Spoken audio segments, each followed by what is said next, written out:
ప్రతి ఉదయం దేవుని వాగ్దానం అనే కార్యక్రమానికి ప్రేమతో మిమ్మల్ని ఆహ్వానిస్తుంటున్నాను. ఈ ఉదయకాల సమయంలో దేవుడు మన కొరకు ఏర్పాటు చేసినటువంటి వాక్య భాగము సామెతల గ్రంథము 22వ అధ్యాయము 4వ వచనాన్ని ధ్యానించుకుందాం. సామెతల గ్రంథము 22వ అధ్యాయము 4వ వచనాన్ని ధ్యానించుకుందాం. యెహోవా యందు భయభక్తులు కలిగియుండుట వినయమునకు ప్రతిఫలము.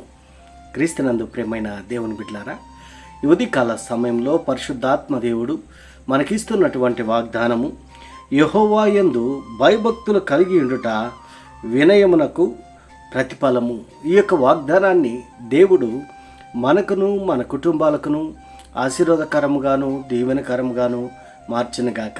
ఈ యొక్క మాటల్లోనే ఆత్మీయ సత్యాలను ఆత్మీయ అర్థాలను మనం గమనించినట్లయితే పరమజ్ఞాని అయినటువంటి సొలొమోను ఈ యొక్క గ్రంథాన్ని రచిస్తూ ఈ యొక్క మాటలను మాట్లాడుతూ ఉంటున్నాడు.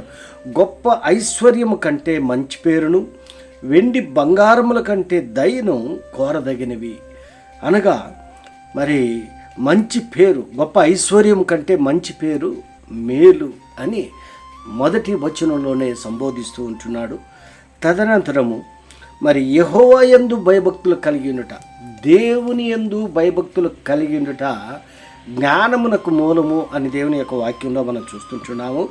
మరి ఆ దేవుని యందు భయభక్తులు కలిగి ఉంటే కలిగేటువంటి ఆశీర్వాదాలు దీవెనలు మరి ఎలా ఉంటున్నాయో మరి సొలొమోను జీవితంలో మనం చూడగలం.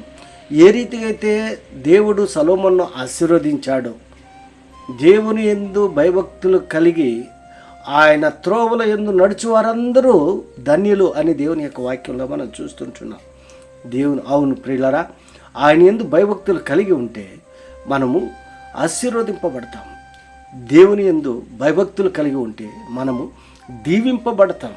అంత మాత్రమే కాదు, కానీ మరి ఆ యొక్క దేవుని యందు భయభక్తులు ఎలాంటి స్థితిలో నుండి మరి పొందుకోగలరా మనం 6వ వచనంలో మనం చూడగలం.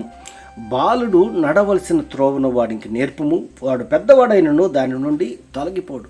మరి చిన్న పిల్లలుగా ఉన్నప్పటి నుండే మరి దేవుని యందు భయభక్తులు నేర్పించటము తల్లిదండ్రులుగా మన యొక్క బాధ్యత. అందుకే వాడు నడవలసినటువంటి త్రోవను వానికి నేర్పుడు, వాడు పెద్దవాడైన కూడా దాంట్లో నుండి తప్పిపోడు.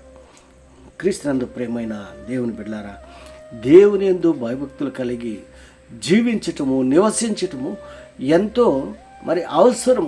ఎందుకనగా దేవుని భయం లేకపోతే మనం ఏమీ చేయలేం.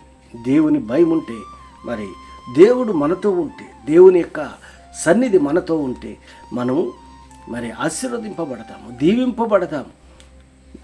దేవుని యందు భయభక్తులు లేకుండా ఈ లోకానుసారంగా జీవించేటువంటి వారు అనేక మందిని మనం చూస్తుంటున్నాం. దేవుడు అంటే భయం లేదు, దేవుడు అంటే భక్తి లేదు. మరి అలాంటి వారి జీవితాల్లో మరి ఏ రీతిగా ఉంటున్నాయో మనం చూస్తూ ఉంటున్నాం. మరి దేవుని యందు భయభక్తులు లేనటువంటి కుటుంబాలు ఏ రీతిగా ఉంటున్నాయో మనం చూస్తుంటున్నాం. దేవుని యందు భయభక్తులు కలిగి మనం జీవించట మనకు ఎంతైనా కూడా అవసరం. ఎందుకనగా మరి సాతాను బంధకాల్లో చిక్కుకోకుండా, సాతానుకు లొంగిపోకుండా మరి దేవుని యొక్క సన్నిధిలో మనం గడుపుట ద్వారా మనం ఆశీర్వదింపబడతాం, దీవింపబడతాం. అట్టి కృప నీవు నేను పొందుకొని దేవునికి మరి ఇష్టలుగా ఈ లోకంలో జీవించాలని ఈ కొద్ది మాటల ద్వారా నేను హెచ్చరిక చేస్తుంటాను. దేవుడి యొక్క మాటలను మరి ఎక్కువగా మీకును మీ కుటుంబాలకును ఆశీర్వాదకరంగాను దీవెనకరంగాను మార్చను గాక. ఆమేన్.